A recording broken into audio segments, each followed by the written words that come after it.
First, live, local. This is Fox 12 Now. Hello everyone, this is Fox 12 Now. I'm Greg Dibbler. Thank you for joining us. Wherever you are, we appreciate it. We live stream here every weekday starting around 1 p.m. and going throughout the afternoon, covering a wide range of topics. And we get to have conversations as well, which is what we're going to be doing right now with Steph Littlebird. As it says right on there, award-winning artist and illustrator. That really doesn't encompass everything, but it's hard to narrow it all down to one lower third. So that's what we went with on this. And Steph, really, really appreciate you joining us here today and having some time to talk to us. And I do want to talk about the award and all of that, but what I always like to do, and I think everybody likes to do, is find out about someone and how they got into what they do. So if you don't mind giving us just a little bit of your background and how you got into illustrating in your artwork to begin with.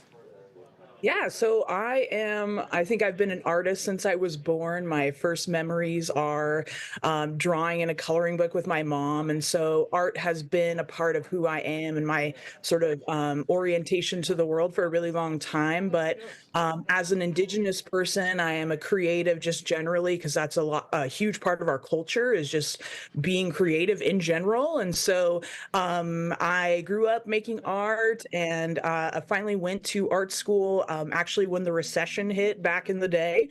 And I went to the Pacific Northwest College of Arts down in Portland and got a painting degree. And so I went to school for more traditional arts, but then after sort of graduating and expanding my work and learning digital tools, I started doing digital illustrations, and then essentially got discovered on social media, and my career has just transformed since then. So yeah, Instagram was a big help.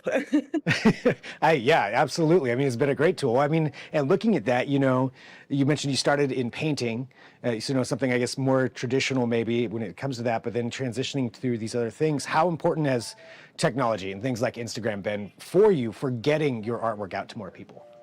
Oh my gosh, it's been instrumental. And, I don't think I would have come to the attention of the publishing industry if I hadn't been just regularly sharing my work on Instagram. And that's like sort of built a following for me within the Indigenous community, but then also with just people who are art lovers and also supporters of our community. And so my presence has grown through the use of technology. And so I'm really grateful, and also just sort of use that as like a mantra, which is like to not be afraid to try new things and sort of experiment with new tools and mediums, because in the case of me learning how to do my work digitally has just totally transformed my life. And so I'm so grateful that I just started messing around basically, and and here I am today.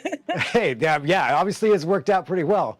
You mentioned, obviously being Indigenous and getting maybe some notoriety in the indigenous community, and then getting out to, further beyond that as well. What do you think is one of the most important things that you've been able to relate through your art, through being Indigenous, to the rest of the world, so that they can understand maybe a little bit more about you?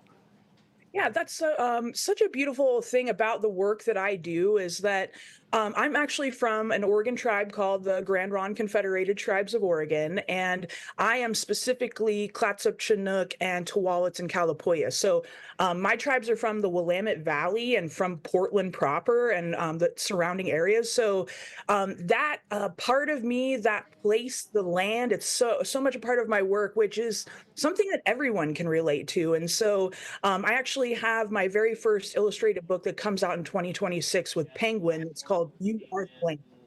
Really, it's like about teaching people their connection to the land and, how they can be more connected to themselves as humans and connected to each other. And so that's a part of Indigenous culture that everyone can have, that I think everyone has a piece of, this idea that we are connected to each other through the land and through this earth.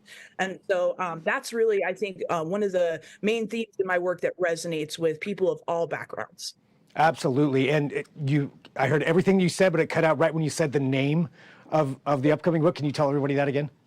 Oh, yes. It's called You Are the Land, and it's coming out under Penguin. So it'll be out just right before Earth Day on 2026. We will definitely have to talk when that comes out as well. So I wanted to show, too, just to give some examples. You were nice enough to send in some examples of some of your art. And just taking a look here, I don't know if you want to talk to people about what it is that they're looking at here and just what it is that you're bringing to this.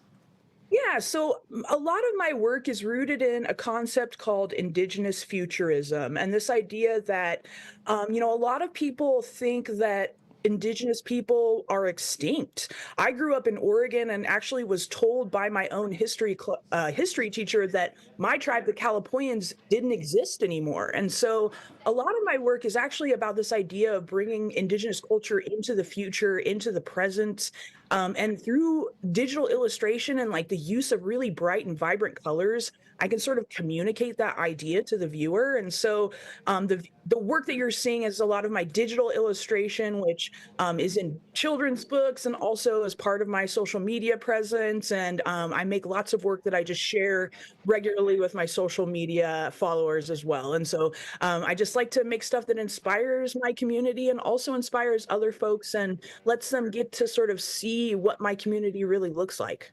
I mean, it really is beautiful artwork, and as you mentioned, bringing those vibrant colors in there too. Just amazing. And this is just a small sample of what you do. Let's talk about the book, My Powerful Hair. How did you come about being involved in that? And maybe if you can let everybody know just a little bit about what the book is about.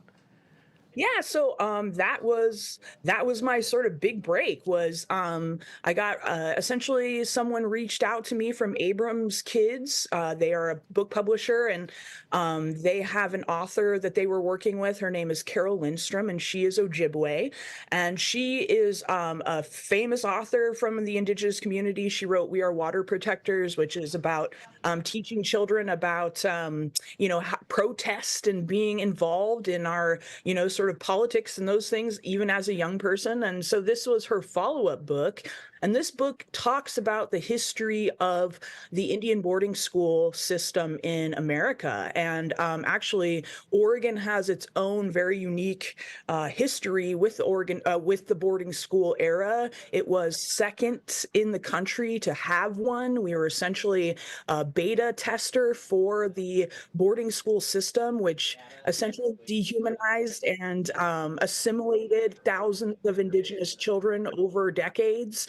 And so this book is talking about recovering from that trauma and being a descendant of a boarding school survivor and learning the power of your hair, because when children would arrive at these Indian boarding schools, they would have their hair cut off, which is something that the Nazis did to Jews when they arrived at internment camps, and it's essentially a way to dehumanize people. And so this child is learning in this book about the power of her hair and why it's so important in Indigenous culture, but it relates to many cultures. Many cultures relate to this story, and we just recently got the Carter G. Woodson Award, which is a national social studies award, which is like so amazing. And Carter G. Woodson was the originator of Black History. So it's an honor. I mean, that's a huge honor, but I mean, going back to being involved in this, I mean, that's such an incredibly powerful story, an important story for people to know and to learn about. I mean, and you're illustrating it for them, for people to understand this. How did it feel for you to be, I guess, once you completed what you were going for with it, with your illustration, how did it feel for you to get this out into the world for people to see it? Oh, it feels like such an honor. My work is really rooted in community and the idea of serving my elders and my ancestors in the work that I do. And this book was really just like, the sort of pinnacle of my work at that moment, and this idea that I was really rolling all of these things I do into one. And I teach local history here in the Portland area about Calipoian history as well as the history of those boarding schools. So getting to illustrate it was just like such a full circle moment for me as a creative and as a storyteller myself. And so it's just honored and really feel like my work was serving its highest purpose.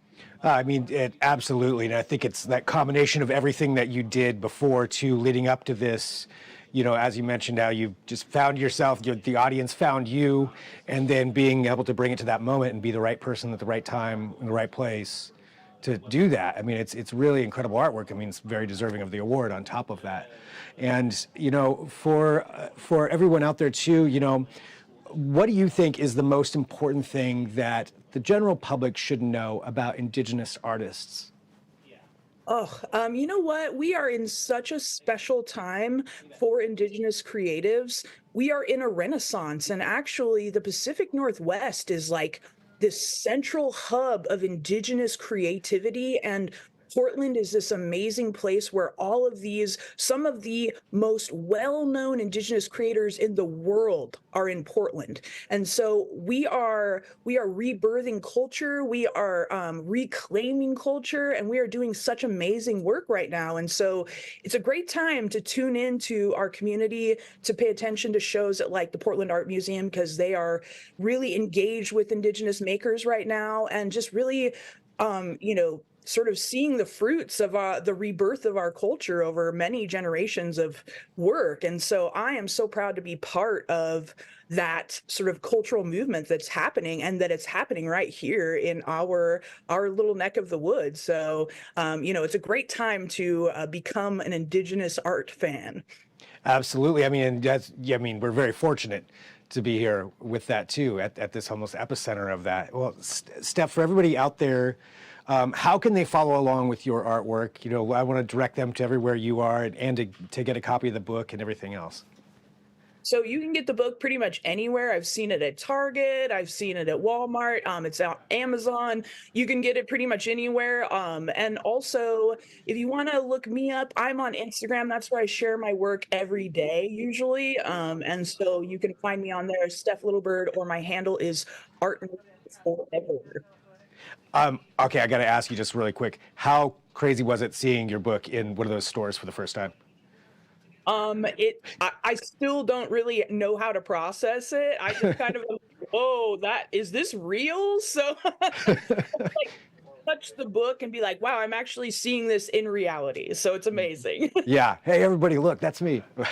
That's so cool. Well, and well deserved, and just amazing. And I thank you very much, for having some time to talk to us too. I really, really appreciate it, Steph. Well, thank you for your time, Greg. I appreciate it. And for everybody watching, this is Fox 12 Now. We're live here out of the newsroom every weekday starting around 1. We get to have great conversations and interviews like we just had there with Steph. And you can check all those out on the Fox 12 Oregon YouTube channel, kptv.com, and the Fox 12 Oregon app. So great places to go and take a look at everything else that we're doing as well. Feel free to share them, share interviews like this. And that's it for right now, though. We will regroup. I will talk to you soon. I'm Greg Nibbler. This is Fox 12 Now.